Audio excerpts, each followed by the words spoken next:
방송에 이제 제가 나올 수 있다는 게 굉장히 영광입니다.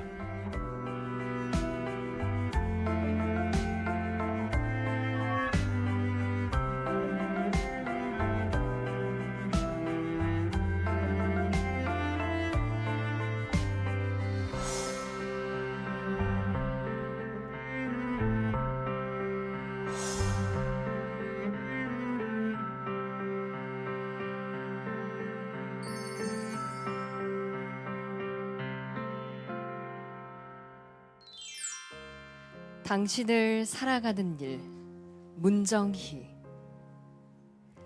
오늘 저녁은 지금까지의 저녁이 아니다. 놀랍지 않은가? 이 낭떠러지에서 당신을 사랑하는 일. 나침반도 없이 내리꽂히는 그까짓 두려움, 그까짓 불안, 죄의식과 허위와 허위의 아름다움과 슬픈 쇠사슬의 겸허로 뜨겁고 단순하게 절박하게 온몸이 떨리는 살아있음으로 당신을 사랑하는 일. 태어날 때 이미 내 손에 도착한 선물이 꽃잎의 시간이 무수한 축복의 뿌리를 달고 있음을 이제야 본다는 것 놀랍지 않은가?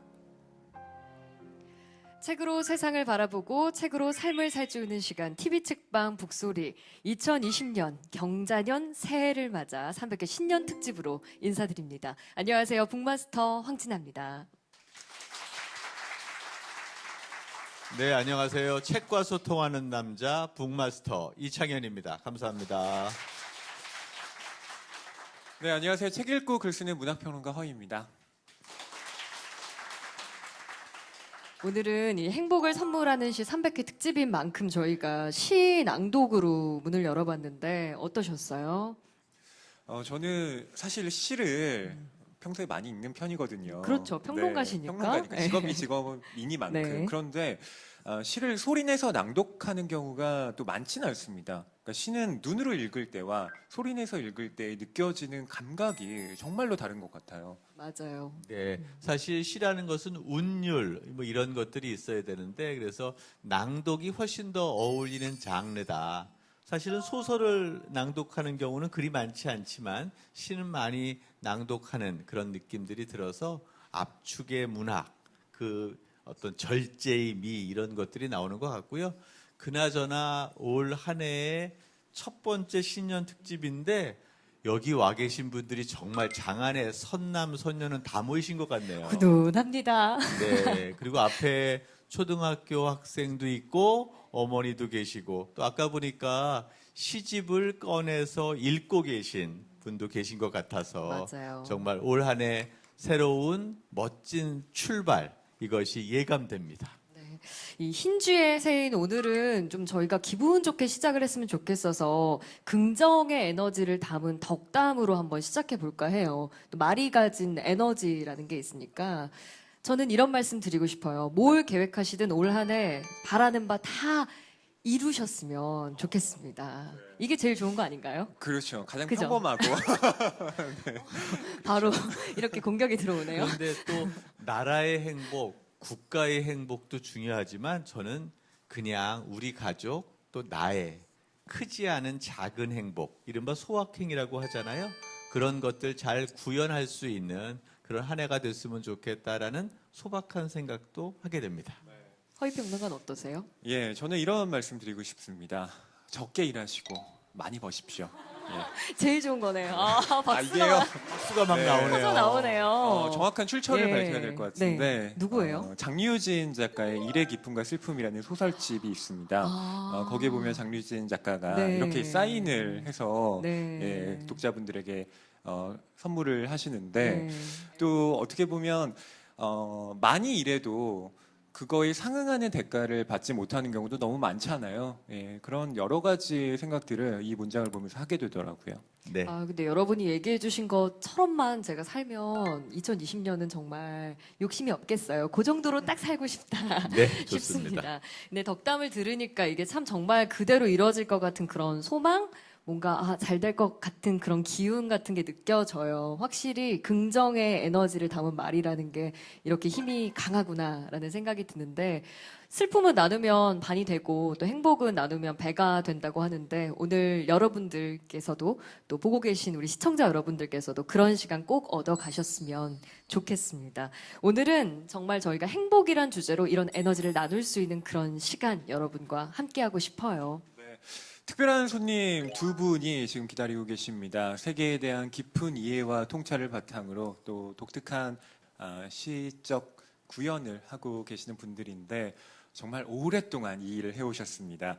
문정희 시인님, 장석주 시인님 자리로 모시겠습니다. 큰 박수로 맞아주시죠.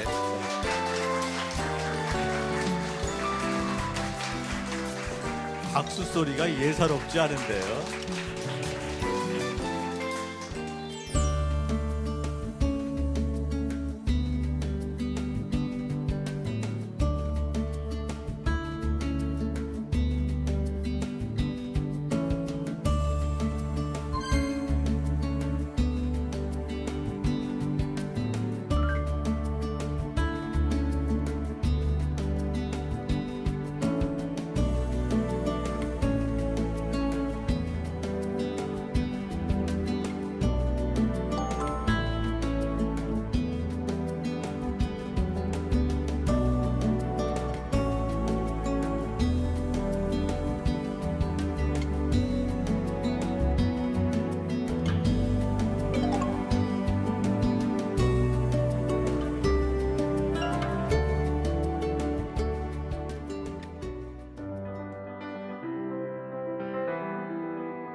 오늘 정말 뜨거운 반응, 리액션이 예상이 됩니다. 이 두 분이 나오시자마자 객석의 표정이 달라지셨어요. 아까 저희들이 나왔을 때의 박수와 비교가 되네요. 느낌이 좀 많이 다르긴 한데 전혀 서운하지가 않습니다.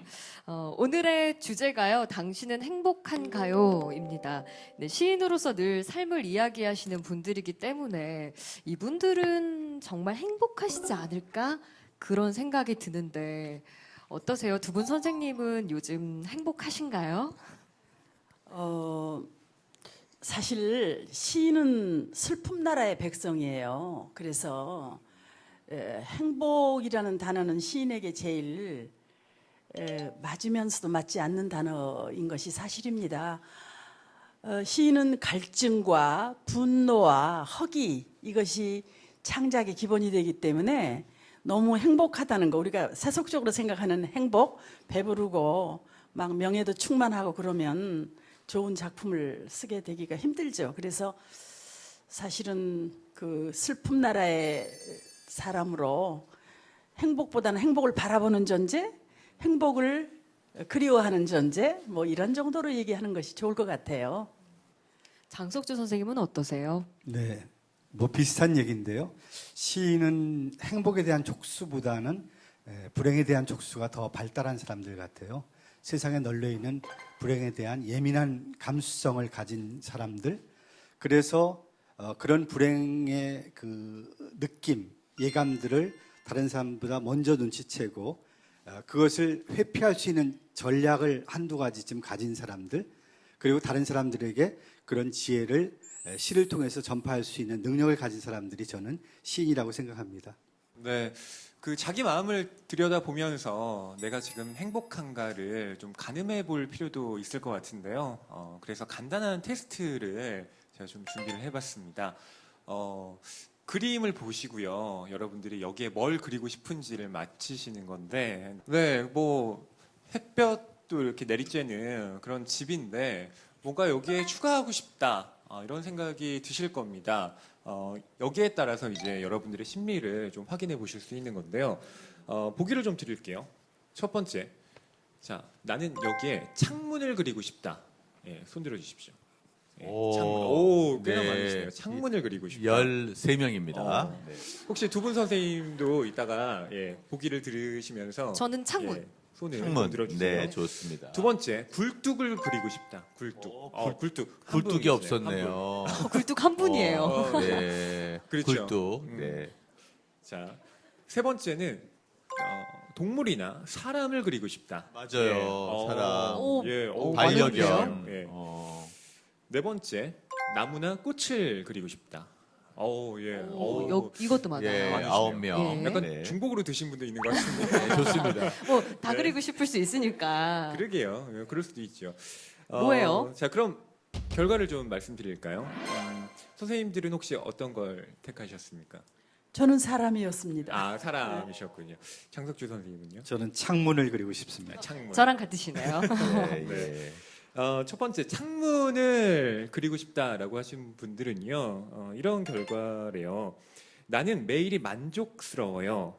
안정지향적으로 지금의 일상을 긍정적으로 여기시는 분들이라고 합니다. 선생님 좀 만족스러워 보였어요. 아까. 네. 뭐 저도 뭐 어느 정도는. 네. 네. 그리고 굴뚝 아까 한 분 드셨는데요.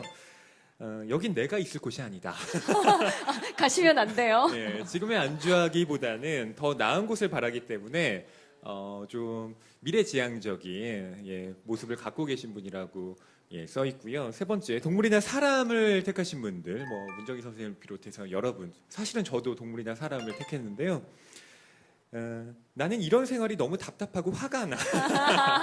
동물이나 사람을 그린 경우는 지금 자신의 모습, 이 상황에 대한 불만이 조금 내재해 있다라고 합니다. 그리고 네 번째, 나무나 꽃을 그리겠다라고 하신 분들은요. 나는 지금 이 순간을 꿈꿔왔어 라고 생각하시는 분들, 지금 내가 행복한 삶을 살고 있고 또 앞으로도 그럴 것이라는 확신을 갖고 있는 분들이라고 합니다.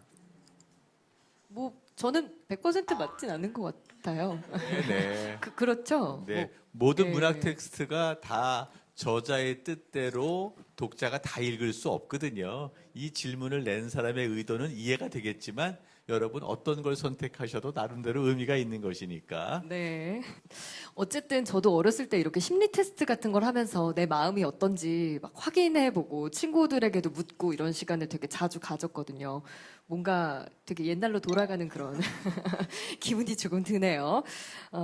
오늘은 저희가 여러분께 내 행복을 대변하는 인생 책을 한 권씩 가지고 이 자리에 와달라 미리 부탁을 드렸어요. 그래서 앉아 계시는 분들 손에 또 책이 한 권 한 권씩 들려져 있는데 저는 무슨 책을 가져가야 되나 진짜 고민이 됐는데 우리 두 분 선생님께도 저희가 부탁을 드렸습니다. 먼저 우리 문정희 선생님은 어떤 책을 가져오셨을까요? 진짜 궁금해요.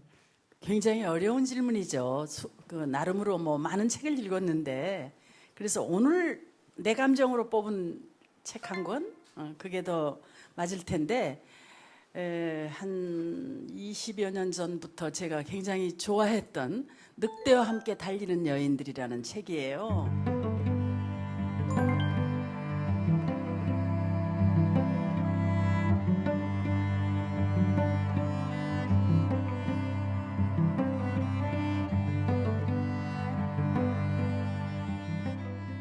미국의 융심리학자인 클라리사 에스테스라는 여성이 쓴 건데 저는 그 전부터 제 삶이 아까 답답하고 분노 뭐 이런 말씀하셨지만 이게 아닌데 왜 아닌지를 모르겠어요. 그런데 이 책을 읽고 나서 너무나 힘이 솟고 그야말로 여성에게 생명과 활력 그다음에 그러니까 원형 심리학을 통해서 여성은 모든 생명의 모태다 이런 메시지를 강렬하게 전해준 책이었어요. 그래서 제가 좀 기운이 빠지고 그럴 때 이 책을 펴보고 더욱 중요한 것은 저에게 딸이 하나 있습니다. 그래서 딸에게 딱 한 권만 권한다면 그 딸은 문학을 전공하는 딸이 아니고 그래서 늘 이 책 얘기를 합니다. 그 정도로 제가 정말 그 젊은 여성들에게 힘이 빠지는 여성에게 주고 싶은 책이에요. 특별히 와닿는 게 그냥 일반인으로서의 여성에게 후배에게 전달하는 책으로서도 의미가 있는데 나의 소중한 그 딸에게 그 딸이 가장 힘들어하는 순간 힘이 되도록 책을 추천해줬다고 말씀하시니까 더 의미가 있겠죠? 말씀하신 것처럼 우리의 어떤 옛날 이야기, 동화 이런 것들을 심리학적인 네. 측면에서 재해석하고 네. 처방한 그런 내용들이니까 여러분들도 한번 그런 좀 우울함, 힘듦이 있으면 읽어보면 좋지 않을까 생각도 드는데요. 아름다운 이야기가 아니에요. 굉장히 그 하나의 천둥이 치는 것 같은 번개가 굴러오는 거 늑대잖아요. 늑대. 예. 그래서 근데 지금 제가 왜 갑자기 미소를 머금었냐면 제 딸이 이걸 다 완독하지 않은 것 같아요. 근데 문정희 선생님은 이렇게 글을 보면 그간 뭐 틀에 박힌 여성에 대한 자유나 해방에 대한 이야기도 굉장히 많이 하시고 이 여성을 격려하는 작품 활동을 많이 하고 계신데 혹시 왜 그러신지 그 이유를 좀 들을 수 있을까요? 지금 우리 시대에는 많이 달라졌지만 내가 살아오던 시대는 그 3%의 여성이 대학 교육을 받을 수 있는 그런 시대예요. 그런데 저는 아주 다행히 그 3%에 해당되어서 교육을 받고 하나도 꿀릴 거 없이 등록금이 단돈 1,000원도 싸지 않은 그런 똑같은 환경에서 자랐지만은 사회에 나오면 나올수록 이건 뭔가 아니다 막 이런 생각이 들고 결혼을 해도 마찬가지고 이게 왜지? 그런 생각이 들었어요. 그래서 이렇게 아름다운 생명을 한 번밖에 살 수 없고 어느 일정 기간만 살다 가는 것이 인생인데 이거 이렇게 살 수는 없다. 문학을 하면서도 문학의 이 테마가 인간은 왜 사는가? 인간은 죽는다. 이것이 문학의 테마지 않습니까? 그렇다면 더 이상 꿀릴 거 없이 살아야죠. 그러기 위해서 당당하다. 생명의 그 모든 기쁨과 생명의 위대함, 존엄함은 여성 속에 더 많이 포함되어 있다. 이런 얘기를 좀 하고 싶었어요. 그 문정희 선생님 등단 50주년이라고 올해를 또 맞아요. 기억하고 있습니다. 올해가 아니죠. 50주년입니다. 예. 작년이 그럼 이제 2019년. 네. 51일 예. 그렇게 됐는데요. 와. 와, 50년 동안 시인으로 살아오셨어요. 저는 이제 문학평론가 된 지 한 7년 됐거든요. 아기네요, 아기. 예, 아직 애기죠. 예. 그래서 생각해 보게 되는 것이 어떻게 이렇게 쉼 없이 작품 활동을 계속 해오실 수 있었을까? 그 원동력이 뭘까 궁금해요. 저라고 왜 어떤 좌절, 절망 또 그 50년 생각해 보세요. 우리나라는 온통 어떤 가치관이 말하자면 물질주의적 가치가 팽배했었고 속도가 어느 때보다도 빠른 시대를 살았지 않아요. 그런데 거기에서 시라는 거 힘 하나도 없거든요. 그리고 갑자기 물질하고 전혀 교환 가치도 없는 이걸 붙든다는 것 자체는 이건 미친 짓 아닌가 이럴 생각을 안 했던 것은 거짓말이죠. 그런데 다만 거기에서 힘 하나가 이거예요. 나는 쓴다. 고로 존재한다. 그것뿐이에요. 그냥 써야 돼요. 아마 오늘 지금 많이 오셨는데 어떻게 하면 잘 쓰죠? 뭐 생각할 필요 없어요. 그냥 쓴다. 쓴다는 것 자체가 힘이에요.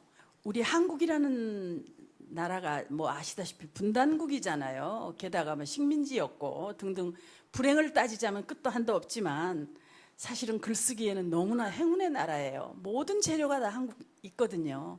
다만 우리가 지난 50년 동안 제가 슬퍼해야 할 것이 있다면 이 땅이 가지고 있던 어떤 슬픔, 불행, 분노, 갈등 이거보다는 이것을 가장 위대한 작품으로 내놓지 못한 한국 작가의 한 이것이 오히려 있을 정도예요. 그러니까 현실은 언제든지 누구에게나 고통스럽고 분노스럽고 불행하고 이런 것이 현실이라는 이름의 어떤 땅이잖아요.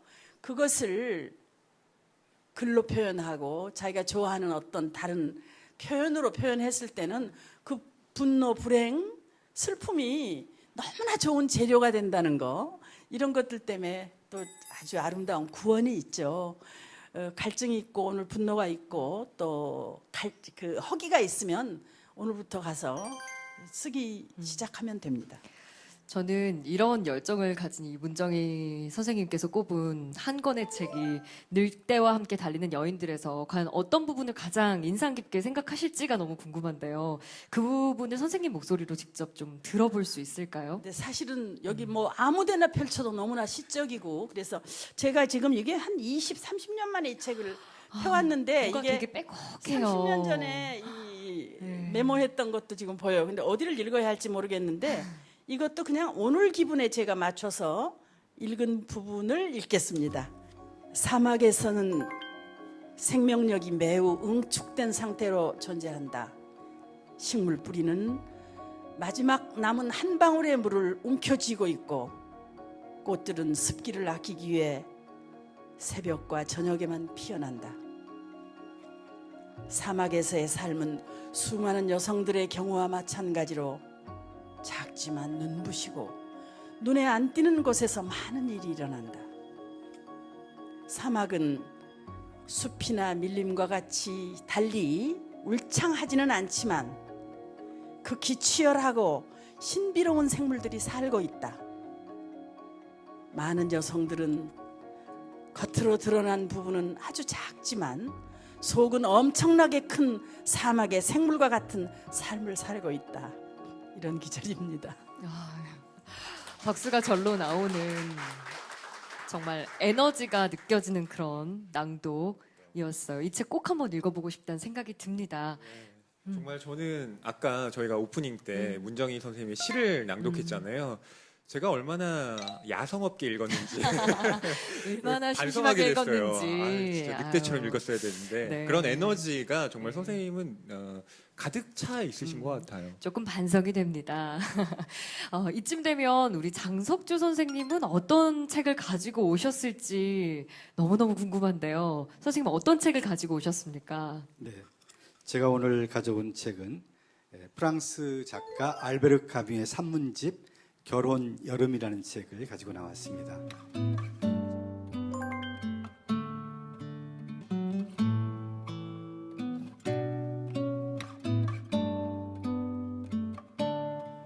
이 책은 알베르 까미가 1939년에 쓴 에세이인데 뭐 프랑스에 워낙 유명한 에세이들이 많잖아요. 뭐 장 그르니에의 섬도 있고 그런데 이 에세이도 정말 많은 사람들이 또 아끼는 작품으로 꼽고 있는데 근데 보면 행복은 우리가 마냥 기쁜 것이라고만 생각하기 쉬운데 까미는 슬픔의 얼굴이 행복일지도 몰라라는 이야기를 또 하고 있잖아요. 아, 이게 작가의 통찰이구나. 아, 이게 문학성을 가지고 있는 사람의 생각이구나 하고 좀 생각해 보게 되더라고요. 장석주 시인님은 어디에 밑줄을 치셨는지 직접 그 음성으로 들어보고 싶거든요. 네, 이 책의 그 첫 장 제목이 티파사에서의 결혼인데 그 첫 대목을 저는 아주 마음 깊이 새기고 있는데요. 그 부분을 제가 한번 읽어볼까요? 봄철에 티파사에는 신들이 내려와 산다.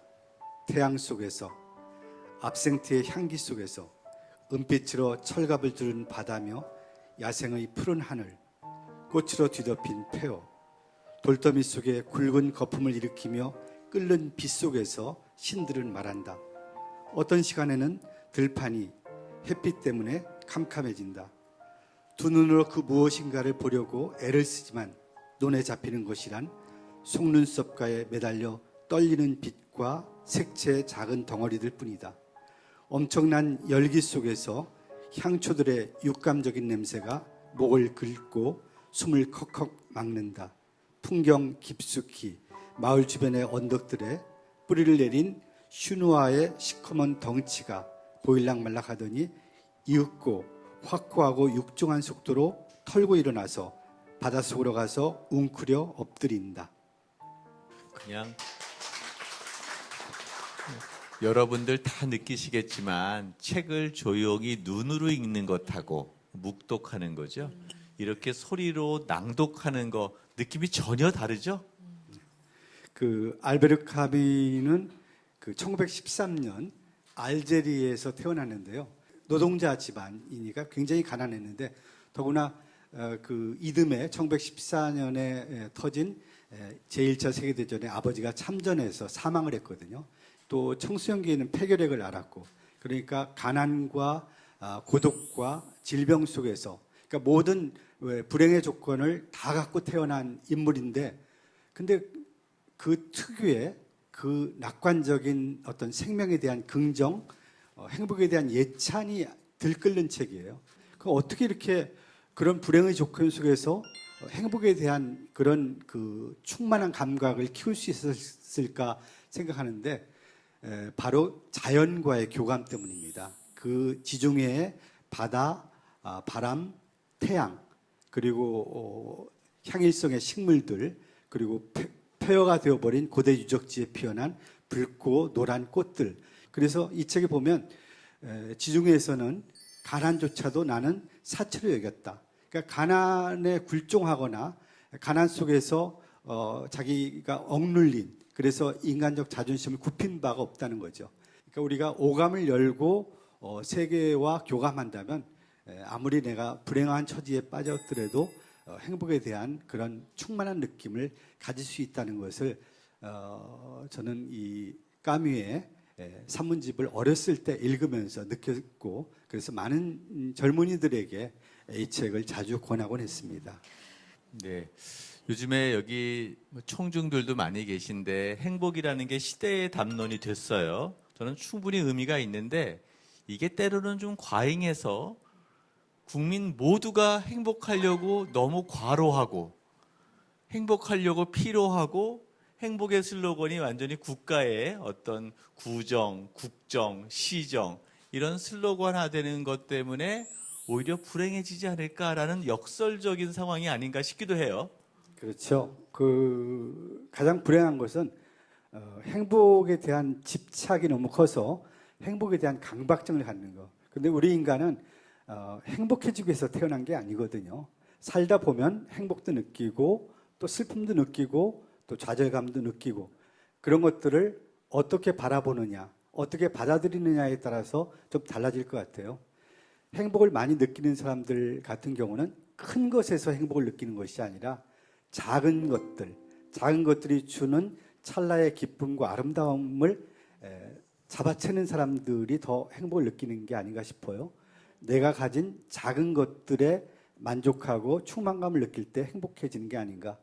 저 같은 경우는 제가 아주 가장 좋은 습관 중에 하나가 매일 사과 하나를 먹는 겁니다. 그러니까 사과 하나를 먹음으로써 저는 그것이 내가 행복한가 행복하지 않은가라는 잣대로 삼는데 그 사과 하나의 그 어떤 향취, 미각 이런 것 속에서 저는 행복을 느낍니다. 혹시 문정희 선생님은 어떤 걸 하실 때 좀 행복감을 도마도를 한 개씩 드시는 거 아닐까요? 도마도. 도마도. 저는 아침에 일어나면 클래식 음악을 틀어요. 그래서 제 집필실이 제 집 안에 있기 때문에 저쪽에 가서 부엌 일을 할 때 역할과 시인으로 인양될 때 벽이 클래식 음악과 커피 한 잔인데 그렇게 저는 시인으로 저를 깨워요. 그러다가 클래식 음악 있는 데서 저쪽에 개수대가 있는 데로 가면 이제 에프론들은 아줌마로 변하는 거죠. 그것도 나쁘진 않아요. 그런데 언제가 행복하냐면 좋은 작품을 썼을 때예요. 이게 좀 너무 멋대가리는 없는 대답인데 한 2시쯤 작품을 써놓고요. 이제 들어가 자려고 욕실에 거울을 보면 너무나 아름다운 여인이 그 거울에 비쳐요. 할머니고 막 굉장히 마귀 같은데 이렇게 아름다운 여인이 있으면 나와봐라 그래라 그런 너무 만족해가지고 그리고 새벽 2시까지 시를 쓰는 여자처럼 아름다운 게 없잖아요. 그리고 내일은 이제 세상이 뒤집힐 것 같아요. 모든 세상의 문호들이 다 내 앞에 머리를 조아려야 되는데 아침에 일어나서 켜요. 우와 그리고 보면 야 이거 창피해가지고요. 어디다가 버릴 데가 없어요. 그것이 50년이라고 보시면 돼요. 그래서 저도 밤에 쓴 그 일기를 보면 아침에 자지러질 때가 있어요. 아, 내게 이런 감성이 있구나라는 걸 느끼곤 하는데, 근데 요즘에는 좀 시를 많이 잘 안 읽잖아요. 좀 시가 어렵다, 난해하다라고 생각하기 때문이 아닌가 싶은데, 그럼 이 시대 시는 왜 읽어야 하고 왜 필요할까요, 장석주 선생님? 시는 아까 문정희 선생님 말씀하셨듯이 교환 가치나 효용 가치가 전혀 없는 그 대표적으로 무용한 것, 쓸데없는 것 중에 하나죠. 근데 오늘날에 사실은 그 시의 독자들이 많이 줄어들고 있어서 염려하는 분들도 있지만, 또 다른 면에서 보면 그 인터넷상의 수많은 그 블로그나 사이트에 수많은 시들이 돌아다니고 있거든요. 그러니까 다른 방법으로 시를 읽고 향유하는 독자들이 여전히 있다는 것이죠. 그것은 바로 삶과 세계를 자기 방식으로 살고 싶다는 그런 어떤 그 자존감과 결합되어 있는 게 아닌가. 그래서 시를 더 많이 읽는다고 해서 더 많이 부자가 되거나 행복해지는 건 아닐지 모르지만, 자기의 감정 생활을 더 윤택하게 만들고 또 세계를 더 넓고 깊게 보게 만드는 그런 힘을 저는 준다고 생각을 합니다. 시가 실제로는 안 읽는 것 같지만 엄청나게 저는 우리 내면 속에 살아있다고 생각해요. 최근에 제가 어느 신문과 인터뷰하면서 우리나라의 현실이 지금 뭐 정치면서부터 사회면, 경제면이 굉장히 읽기 힘들고 뭔가 숨막히고 두렵고 미래가 이렇게 조금 뭔가 걱정이 되고 이런 상태가 왜 그러냐면요, 언어가 악기의 언어가 아니라 무기의 언어로 돌변해서 그래요. 모두가 상처 입히는 언어, 상대의 어떤 잘못에 상처를 향해서 날카로운 칼을 들이대는 언어, 이런 언어로 꽉 차 있는 사회가, 그 사회에 사는 우리들이 행복할 리가 없거든요. 바로 오늘 행복이란 테마는 그런 의미에서 굉장히 좋다고 저는 생각하는데, 바로 이런 특히 시가 악기의 언어로서의 회복, 이것들이 이 사회도 좋아지고 그 우리도 행복해지고 이런 것이어야 하지 않나 싶어요. 인간은 언어를 소유해서 위대하잖아요. 그리고 우리는 언어로서 존재합니다. 진정한 부자는 다양한 언어를 풍부하게 소유하고 그 언어를 적절한 곳에 잘 쓰고 가는 인간이 가장 부유한 삶을 누리다 가는 사람인데, 그래서 우리나라 사람은 특히 똑똑하니까 시를 왜 읽어야 하고 시가 왜 우리에게 그렇게 풍요한 그 향기를 주는지 이런 것을 잘 아시리라고 생각해요. 근데 이렇게 얘기를 들으면서 문학이라는 건 정말로 내가 느끼는 그대로가 아닐까라는 생각이 드는데요. 시인 두 분의 인생책을 만나봤는데 오늘 함께해 주시는 분들의 인생책은 무엇인지 궁금합니다. 그래서 저희가 이 자리를 빌려서 좀 많은 분들에게 나의 인생책은 이거야 라고 소개해 주고 싶은 분이 계신지. 어떤 분이시죠? 네. 바로 앞줄에 계신데요. 마이크를 좀 전달 부탁드리겠습니다. 저는 그냥 시를 좋아하고요. 읽는 것 좋아합니다. 그냥 그래서 어쩌다 보니 이 자리에 같이 왔고요. 저는 이 책을 가지고 왔는데, 어떤 책이에요? 김현님의 앵무새의 혀, 여러 시인들의 시를 이제 편집해 놓은 책인데요. 시를 읽는다는 게 무용한 것도 맞고 굉장히 필요 없는 일인 것 같기는 하나, 시간이 지날수록 그때 한 번씩 펼쳐보면서 그날을 마무리하는 즐거움이 있어요. 그래서 이 시집을 가지고 왔고, 이 속에 오늘 행복에 대해서 계속 이야기를 하시는데 보면 그 최승자 시인님의 이제 전수하리라는 그런 부분이 마음에, 어젯밤에 보니까 이 부분을 꼭 소개하고 싶다 이런 생각이 들더라고요. 오늘 할 줄은 몰랐어요. 그냥 누군가에게 말하면 이렇게 말해주고 싶다. 이제 전수할 슬픔도 없습니다. 이제 추구할 기쁨도 없습니다. 떠납니다. 막막 하늘입니다. 떠나지 못합니다. 배고픔 뿐인 그대와 배고픔도 없는 내가 피하듯 서로 만나 배고픈 또 한 세상을 이룩하는 것을 고장난 신호등처럼 바라봅니다.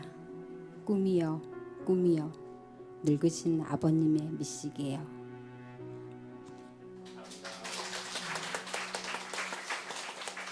시를 읽는 것도 좋아하시고 이렇게 되뇌어 읽는 것, 소리내어 읽는 것도 좋아하신다고 했는데 그럼 평소에 감성, 마음, 막 시를 향한 열정이 느껴지는 그런 분이었어요. 너무 좋았습니다. 책이란 것, 또 문학이라는 걸 어떻게 읽고 대해야 될까 이런 생각이 많이 드는데요. 저희 TV 책방 북소리가 널리 책으로 세상을 이롭게 한다라는 모토로 움직인 지가 이제 어느덧 300회잖아요. 첫 방송은 혹시 네. 언제 했는지 기억을 하세요? 2014년도 3월 28일 그러니까 첫 방송을 했으니까요. 네. 저희가 오늘이 300회를 맞이하는 겁니다. 맞아요. 이게 1년에 한 50회 정도 했다고 치면 벌써 6년 가까이가 되어가는 것이고요. 이 대목에서 한번 뜨거운 박수를 좀 해주셨으면 좋겠다라는 생각이 듭니다. 네. 저희 프로그램의 박수 요정이시고요. 2014년에 방송을 시작해서 한 주 한 주 방송을 거듭할 때마다 저도 MC로 함께 한 이후부터 좀, 내 스스로가 좀 무르익어가고 있구나, 많이 배우고 있구나, 느끼고 무르익어가고 있거든요. 있다. 모르셨어요? 네, 네. 모르시는 것 네. 같네요. 이 문학 작품을 대할수록 조금 더 사고가 깊어지고 또 생각이 많아지고 성숙해져가는 과정이 아닐까 저는 그런 생각이 들어요. 그리고 함께 하시는 여러분께서도 그런 생각 매번 해주셨으면 좋겠다 하는 마음인데요. 저희의 이 300회를 기념해서 저희의 마음을 대변하며 이 300회를 축하해주기 위한 어떤 분들의 메시지가 기다리고 있어요. 화면으로 그분들을 만나보시죠.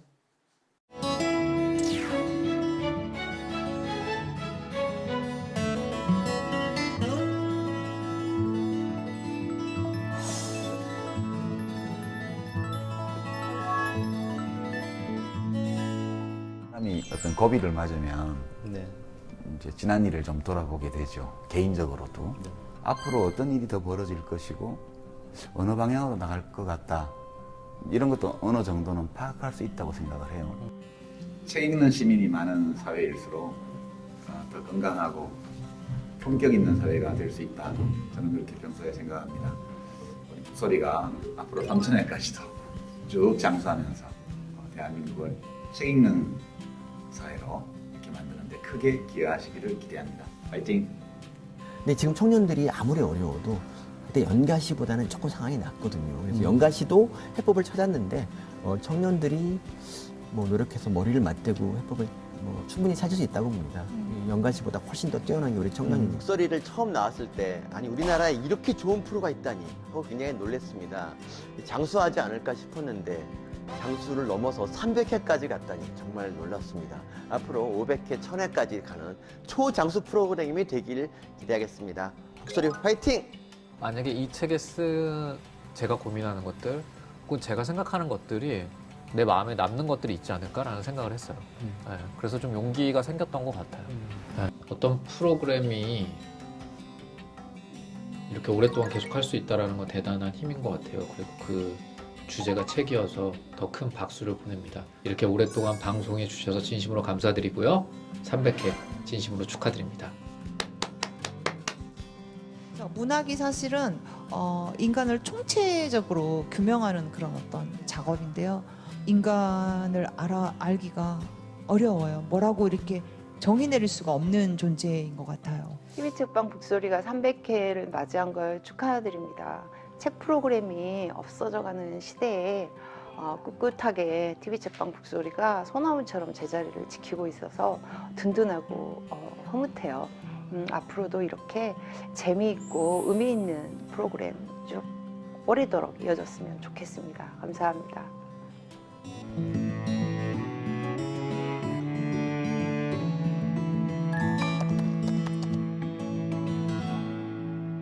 저 개인적으로는 책을 한 줄도 읽지 못한 날은 저녁에 자기 전에 오늘 뭐 했나 그런 자괴감이 듭니다.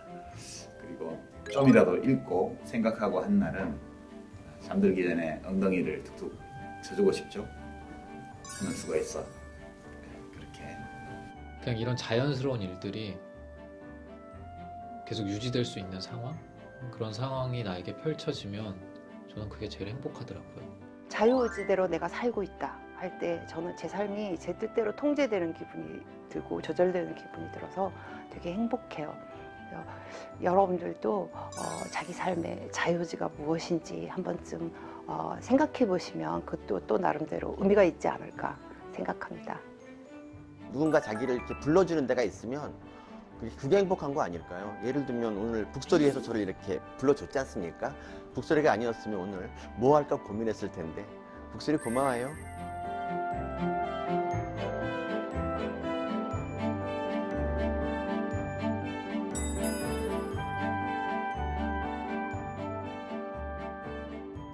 저희가 오늘 행복에 대해서 얘기를 하고 있잖아요. 근데 이게 행복이라는 게 어떻게 생각하면 되게 쉬운 것 같기도 하지만 또 어려운 것 같기도 하다. 이런 생각이 들기도 해요. 그렇죠. 행복이라는 게 아까 말씀하셨던 것처럼 시인들이 행복을 가져다가 선사할 수도 없고 이 아주 고통스러운 국가 속에서 어쩌면 이 고통을 공감해주는 그러한 시적 표현들이 오히려 우리에게 행복의 단초를 마련한다 생각이 드는데요.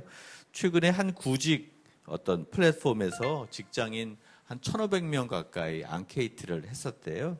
현재의 삶이 행복하다고 느끼는지 여러분도 한번 생각해 보실 수 있을 텐데요. 50% 넘게가 나는 지금 행복하지 않다. 이런 이야기들을 하고 있습니다.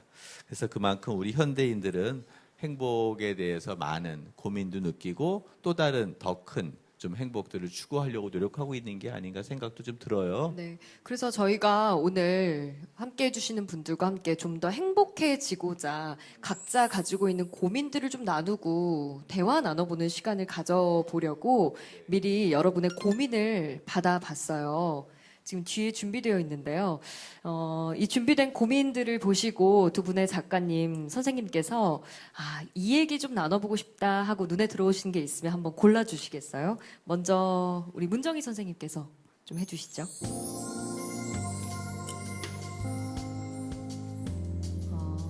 제가 대신 읽어볼게요. 현재 저는 대안학교에서 근무 중인 교사입니다. 저는 지금껏 제 가치관과 맞는 일이나 모임을 가졌고요. 사람을 만날 때도 같은 생각을 가진 사람들만 만나왔습니다. 근데 좋아서 한 선택이었는데 요즘은 이게 옳은 걸까 이런 고민이 되는데 지금이라도 새로운 시각을 접하기 위해서 노력을 해야 할까요? 아니면 지금의 저의 모습을 유지해야 할까요? 하고 보내주셨어요. 혹시 이 고민을 보내주신 분이 어떤 분이실까요? 저기 앉아 계시군요. 예. 안녕하세요. 네, 안녕하세요.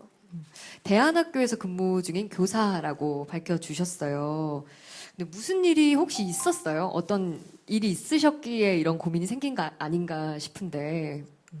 고민이 따로 뭐 이제 어떤 일이 있어서 그런 건 아니고요. 그러니까 기존에 워낙에 성격이 조금 사람들하고 부딪히는 걸 좀 싫어하기도 하고 내 입에 넣겠다고 남의 거 뺏어서 먹어야만 하는 성격은 아니다 보니까 그러니까 지금의 현 직장으로 옮기면서 좀 편안함을 많이 느끼고 있거든요. 근데 이제 제가 35인데 그러니까 35이라는 나이가 되면서 내가 계속 이런 곳에서 일을 할 수 있을까?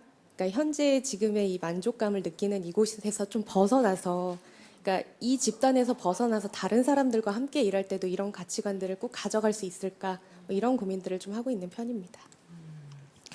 두 분 선생님은 어떻게 생각하세요? 이 지금의 모습을 유지해야 할까요? 제가 보기에는 지금 그 35살이라는 그 나이는 늙지도 젊지도 않아 갖고 이제 약간 이게 젊다고 하기엔 좀 늙었고 늙다고 하기엔 너무 젊고 이래서 이제 당연히 자기를 향한 질문이 오는 그런 나이 같아요. 그리고 그 대안학교라는 학교도 가치관으로 보면 굉장히 좋은 가치를 지닌 학교죠. 그것도 그 학생들하고 같이 공부하는 게. 그런데 또 한 번 뒤집으면 더 세상에는 자기의 재능과 또 화려함과 이런 것을 구가할 수 있는 또 다른 길들도 있는 것 같이 보이고 그래서 아마 갈등이 오는 것은 굉장히 당연한 그런 자기 질문 같아요. 너무 살아있으니까 그건 좋고요. 저는 이것을 지금 제가 어떻게 해라 이렇게 선택은 본인이 어느 날 어려운 질문일수록 단순하게 해결하는 방식이 하나 있더라고요. 제 경험이에요. 이게 꼭 정답은 아니고 완전 자기 자신한테 물어봐. 너 정말 원하는 게 뭐니? 하고 한번 물어보세요. 자기에게 물어보고 나 원하는 거 이거야. 그러면 그 원하는 것이 이 조금 위험을 부담하고 있다 하더라도 가는 거예요. 자, 아름다움은 위험과 함께 있어요. 그래서 위험 때문에 너 가지 마라 이런 것은 특히 시적인 대답으로는 어울리지 않아요. 아름다움을 선택할 때는 위험을 가져야 돼. 위험하지 않은 아름다움은 진정한 아름다움이 아니에요. 그러니까 제가 뭐 이렇게 가라 그거보다는 그런 생각을 좀 가져보시는 게 좋을 것 같습니다. 네, 장석주 선생님은 어떤 좀 말씀을 들려주시겠습니까? 우선 35의 나이를 가졌다는 것에 대해서 저는 엄청 부러움을 느낍니다. 35이라는 나이 자체는 굉장한 가능성과 어떤 풍부한 부라고 말할 수가 있습니다. 저는 이미 그 나이를 한참 지났기 때문에 저는 지금 말씀하신 분에 비해서 한없이 가진 것이 없는 가난한 사람입니다. 그러니까 그 나이가 가지고 있는 그런 가능성 그리고 그런 것들을 충분히 즐기시고 누리시라고 저는 말씀드리고 싶어요.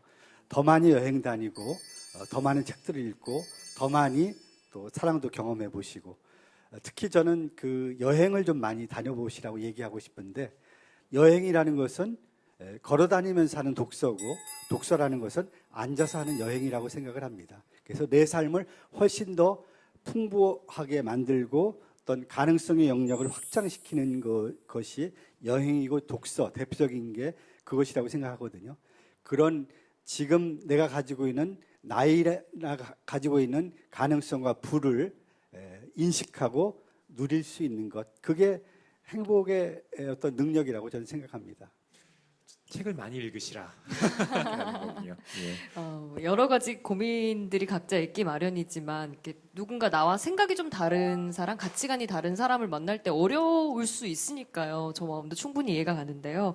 그럼 혹시 우리 문정희 선생님께서 저분께 시를 한 편 선물해 주시면 어떨까요? 일종의 뭐 시 처방이랄까요?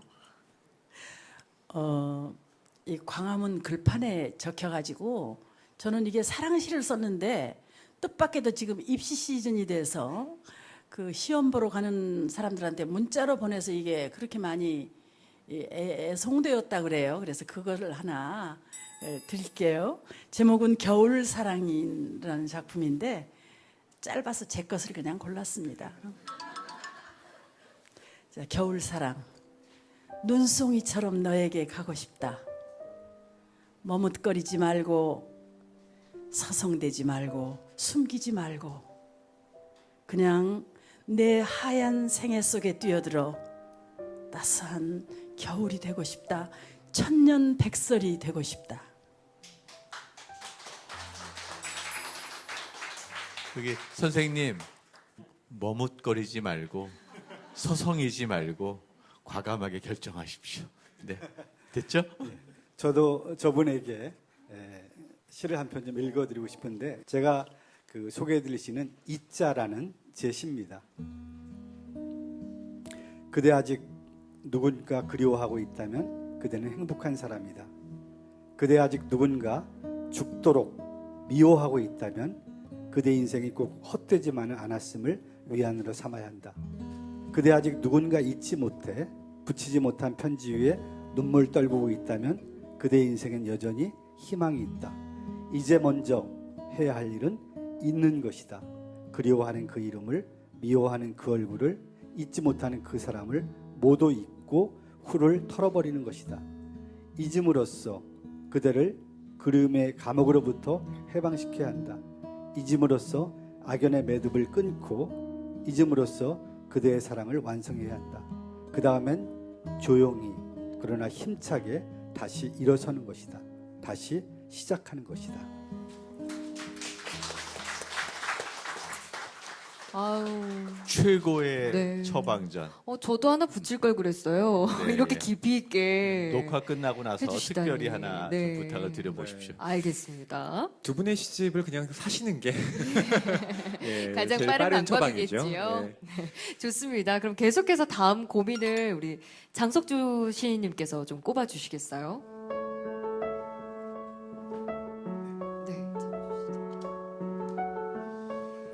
이런 고민이네요. 33년 일을 하고 퇴직했는데 이제는 정말 하고 싶은 일을 하고 싶어요. 책 읽기, 글쓰기, 여행하기. 꼭 하고 싶은 일을 하며 제2의 인생을 멋지고 행복하게 보낼 수 있는 방법을 알려주세요. 하트하고 보내주셨어요. 이분은 어디에 계실까요? 손을 네, 들어주셨어요. 저기, 네. 마이크를 좀 전달해 주실까요? 자기소개를 간단히 부탁드립니다. 네. 저는 대학병원에서 간호사로 33년 근무를 했고요. 작년에 퇴직을 했습니다. 저는 정금옥이라고 합니다. 저는 졸업하기 전에 취업이 되어가지고 졸업하고 이틀 쉬고 이제 취업을 해서 33년 동안 일을 했어요. 그러면서 아이를 키우고 또 대학원도 하고, 그러니까 너무너무 바쁘고 힘들게 막 이제 살았었거든요. 아이 키우고 그다음에 직장 생활하고 이러면서 이제 묻어뒀던 어떤 그런 꿈들을 이제 꺼내서 이제 이런 것들을 글로 표현하려고 하니까 이렇게 안 되는 거예요. 늦었지만 지금 어떻게 하면 조금 글을 좀 더 잘 쓰고 어떻게 좀 글 이렇게 하면서 행복하게 살 수 있는지 여쭤보고 싶어요. 네, 제가 그 연말 이 서울의 청운문학도서관에서 10주 강의를 했는데 시니어를 대상으로 한 책 읽기, 글쓰기 강의를 했습니다. 근데 한 30여 분이 굉장히 그 열정적으로 그 모임을 끝까지 따라오셔서 좀 놀랐습니다. 그리고 우리 사회의 한켠에서는 그렇게 글쓰기에 대한 욕구가 굉장히 많다라는 생각을 합니다. 그러니까 글을 쓴다는 것은 자기 삶을 세상을 향해서 표현하는 것이거든요. 집약적으로 표현하는 능력입니다. 이 문학 언어는 직관의 언어고 예감의 언어고 창조의 언어입니다. 그러니까 이것이 문학에서 제일 싫어하는 게, 미워하는 게 뭔가 하면 그 상투적인 언어, 진부한 언어들이거든요. 그러니까 우리 사회의 지금 언어들은 상투적이고 진부하고 과장과 과잉의 언어들이 이렇게 많이 돌고 있거든요. 우리 사회가 조금 창조의 어떤 탄력을 좀 잃어버리고 있거나 혹은 타락하고 있다는 그런 증거들이라고 생각합니다.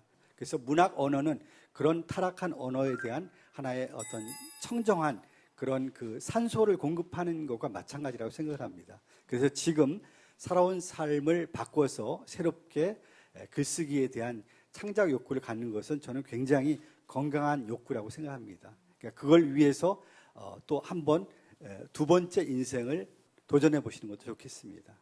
글을 쓰신다면 어떤 장르의 글을 지금 생각하고 계신지 그것부터 한번 얘기하시고 장르가 좀 결정이 되면 또 선생님들께서 추가로 말씀해 주실 사항이 있을 것 같은데요. 저는 여행을 많이 해가지고요. 여행 에세이 같은 이런 장르의 수필 이런 걸 좀 쓰고 싶고요. 그리고 이제 시는 제가 어려서부터 조금씩 썼었거든요. 그래서 시를 좀 쓰고 싶고, 그다음에 에세이를 쓰고 싶고, 그다음에 단편 같은 이제 소설 다 쓰고 싶으시군요. 장성주 선생님이 또 문장 노동자로 유명하시잖아요. 예, 선생님께서 또 해주실 조언이 있을 것 같은데요. 네, 저는 30년 전에 제 그 밥벌이 수단을 버리고 글을 써서 거기서 얻어지는 수입으로 생계를 세우겠다는 결심을 하고 첫 번째 실천한 것은 매일 8시간 읽고 쓰자는 것이었거든요. 사실은 이게 쉽지 않습니다. 그러니까 그 시간 사용이 자기에게 전적으로 주어진 자유이기 때문에 조금만 흐트러져도 나태해지기 쉽거든요. 근데 어쨌든 저는 그 글쓰기를 통한 수입이 끊어지면 쌀도 살 수 없고 세금이나 공과금을 낼 수 없기 때문에 열심히 썼습니다. 그런 뜻에서 저는 저 자신을 정체성을 문장 노동자라고 얘기했고, 그리고 그것의 효과는 많은 작가들이 그랬던 것처럼 매일 많은 글을 쓰는 것이 아니라 매일 일정량을 쓰는 게 굉장히 중요하다는 걸 알 수 있었어요. 저는 아주 그것을 신성한 노동이고 그것을 통해서 생계를 세울 수 있었다는 것에 대해서 굉장히 보람되게 생각을 하고 있고요. 그러니까 지금 질문하신 분은 어떤 그 미지의 장소로 여행을 떠나는 그 출발점에 있거든요. 그러니까 거기에 대해서 너무 두려움을 가질 필요 없고 기대와 설렘을 갖고 한번 첫 발을 디디면 이제까지 겪지 못한 새로운 세계가 펼쳐질 거라고 생각합니다. 무엇을 선택하든지 간에 그런 설렘과 기대를 통해서 자기 생명의 어떤 약동감을 표출하는 게 저는 중요하다고 생각을 합니다. 네, 또 좋은 말씀해 주셨는데 덧붙여서 시처방도 듣고 싶어요. 이게 또 하이라이트잖아요. 네.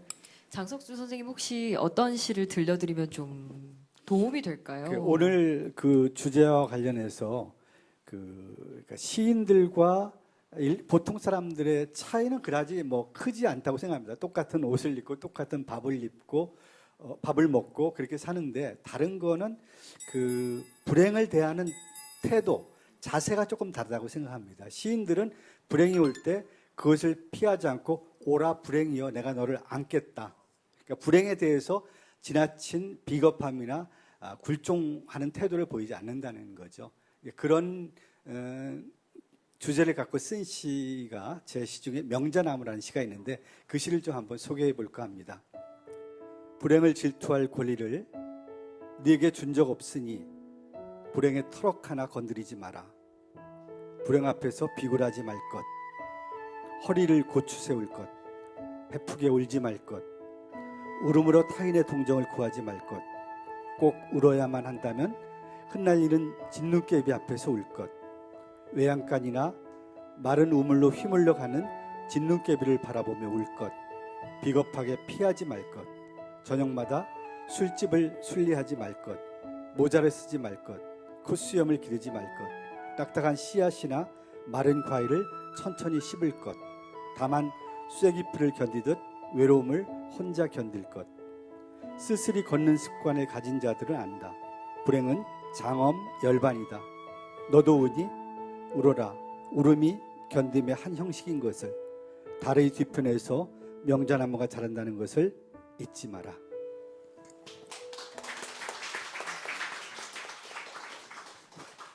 네, 이 시 들으면서 네. 정말 허리를 이렇게 좀 고추 세워야 될 것 같아요. 예, 그리고 맞아요. 코수염이나 모자는 좀 생각해 볼 필요가 있다. 예, 예, 하지 싶더라고요. 말아야겠다 이런 생각이 드는. 선생님이 콧수염을 기르셨네요. 네, 저 60 넘어서는 괜찮습니다. 이 시는 제가 40대 쓴 시입니다. 그렇군요. 문정희 선생님은 어떤 시 소개해 주시겠습니까? 인생은 짧다. 이명재처럼 두 번 살 수 없다. 이명재처럼 우리를 각성하게 하는 게 없어요. 그래서 비스와바 심보르스카라는 1996년도 노벨문학상 받은 폴란드 여성 시인. 그래서 심보르스카의 두 번은 없다라는 시를 들려드리고 싶습니다. 두 번은 없다. 지금도 그렇고 앞으로도 그럴 것이다. 그러므로 우리는 아무런 연습 없이 태어나서 아무런 훈련 없이 죽는다. 우리가 세상이란 이름의 학교에서 가장 바보 같은 학생일지라도 여름에도 겨울에도 낙제란 없는 법. 반복되는 하루는 단 한 번도 없다. 두 번의 똑같은 밤도 없고 두 번의 한결같은 입맞춤도 없고 두 번의 동일한 눈빛도 없다. 어제 누군가 내 곁에서 네 이름을 큰 소리로 불렀을 때 내겐 마치 열린 창문으로 한 송이 장미꽃이 떨어져 내리는 것 같았다. 오늘 우리가 이렇게 함께 있을 때 난 벽을 향해 얼굴을 돌려버렸다. 장미가 어떤 모양이었지? 꽃이었던가 돌이었던가. 힘겨운 나날들 무엇 때문에 너는 쓸데없는 불안으로 두려워하는가? 너는 존재한다. 그러므로 사라질 것이다. 너는 사라진다. 그러므로 아름답다. 미소 짓고 어깨 동무하며 우리 함께 일치점을 찾아보자. 비록 우리가 두 개의 투명한 물방울처럼 서로 다를지라도.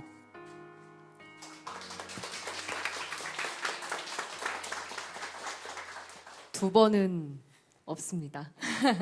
예, 그러므로 네. 해야겠습니다. 우리 이 프로그램도 다시 녹화하지 않습니다. 한 번에 갑니다. 이렇게 여러분의 고민을 받아보고 또 두 분 선생님을 통해서 다시금 그 문제를 좀 새로운 시각으로 생각해보는 그런 기회를 얻을 수 있었어요. 이 행복이라는 말이 굉장히 자주 많이 쓰이잖아요. 뭐 행복하다, 행복하니? 이런 질문들도 많이 받는데 어떻게 생각하면 되게 쉬운 것 같고 또 어려운 것도 같고 모르겠지만 계속해서 좀 행복을 찾아서 또 행복해지기 위해서 나아가는 게 또 삶이 아닌가 그런 생각도 들고요. 그렇지만 행복의 강박에 빠져서 뭐 맞습니다. 행복을 추구하기 네. 위해서 무리하고 이러신 거 아니시고요. 어쩌면 우리의 소중한 일상, 그러한 일상 속에서의 작은 행복 이런 것들이 오히려 더 중요하지 않을까 생각도 하게 됩니다. 네, 오늘 TBS 북소리 300회 신년 특집으로 당신은 행복한가요? 라는 주제로 여러분과 함께 깊은 이야기를 나눠봤어요. 오늘 정말 행복하다 이런 생각이 드는 저는 깊이 있는 시간이었는데 어떠셨나요? 진짜 행복에 대한 남다른 견해. 문정희 선생님 아까 말씀하신 거 이거 다른 데에 어떤 뭐 인생 철학 이런 데 가서 들을 수 있는 얘기 아니거든요. 정말 체험과 경륜과 50년 넘는 창작 생활 속에서 말씀해 주신 거여서요. 특별히 각별히 아주 올 한 해의 좌우명으로 삼겠습니다. 네, 또 장석주 선생님이 주신 조언도 저도 가슴속에 깊이 새기고 매일매일 꺼내보고 싶은 그런 말들이었습니다. 네. 오늘 여러분과 함께한 시간 오늘 마지막은 장석주 선생님의 느리게 걷자로 마무리해 볼까 합니다. 느리게 걷자. 너희는 유능하지. 조금만 무능해지자. 너희는 행복하지. 한 끼니쯤은 걸러 딱 그만큼만 불행해지자. 과거는 의붓아버지다. 의붓아버지가 유산을 남길 가능성은 없다. 현재가 생부다. 유산이 있다면 주겠다만 달뜬 가을 저녁 물들이 어떤 생각들로 골똘해진다. 하천을 건너온 너구리가 들여다보는 저 부엌 안쪽은 어떤 불공정 거래도 없었던 상냥한 제국이다. 제국은 불꽃과 그림자를 가로지르는 국경을 갖고 있다. 100년에 한 번 모죽의 꽃이 핀다. 가을 저녁 부엌을 나와 대나무와 대나무 사이를 지나 수성과 목성 사이를 걷자. 이 시를 읽으면 행복은 멀리 있는 게 아니라 우리들 마음속에 있는 거구나 이런 생각이 드는데요. 시를 통해서 좀 더 행복해지셨으면 좋겠습니다. 네, 우리 시대 최고의 시인 두 분을 모시고 우리가 오늘 행복에 대한 논의를 했는데요. 청중에 계신 여러분들 행복하셨습니까? 네, 그리고 행복에 대한 새로운 담론, 그냥 고정관념으로서의 우리 행복해지자 이런 이야기를 넘어서 일상 속에서 조그만 우리의 만족과 조그만 우리의 가치 이런 것들 보듬으면서 함께 행복해질 수 있는 기회를 맞이할 수 있었던 것 같습니다.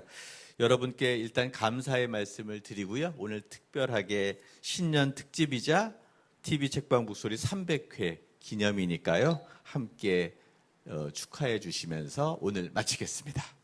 저희는 다음 주에도 또 좋은 책들과 함께 다시 찾아오도록 하겠습니다. 인사드릴까요? 네. 북으로 소란한 세상을 다음 주에 만나요. 고맙습니다.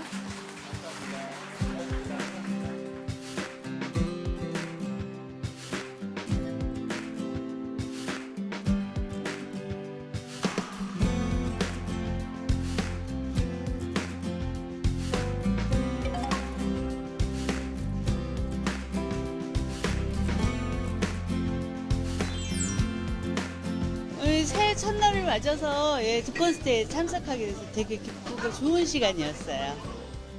그런 한 문장에 모든 내 생각이 다 그 녹아져 있는 거를 시 하나로 바라봤을 때 다 제가 치유가 되는 느낌이어서 너무 좋은 시간이었습니다. 고민 선생님들 그 시로 풀어주시는 부분들이 굉장히 가슴에 많이 남았어요. 그동안의 시도 뭐 또 저에게도 되게 위안이 됐었던 부분이라서 과거를 이제 그대 잊어라. 현재의 어떤 그런 좀 집중해라라는 어떤 언어를 말씀하시는데, 근데 이제 저랑 같은 언어, 같은 생각을 하고 있는 분들을 만나 뵈서 너무 오늘 좋은 날인 것 같습니다. 예. 새해는 뭐 과거에도 일이 있었고 미래에도 일이 있겠지만 오늘을 잘 살면 행복하게 살 수 있을 것 같아요. 네, 결국에 행복이란 것은 매일매일 반복되는 일상 속에서 특별함을 발견한 것이 아닌가 그렇게 생각을 하게 됐습니다. 그래서 2020년 그 안에서 행복을 꼭 발견하도록 하겠습니다.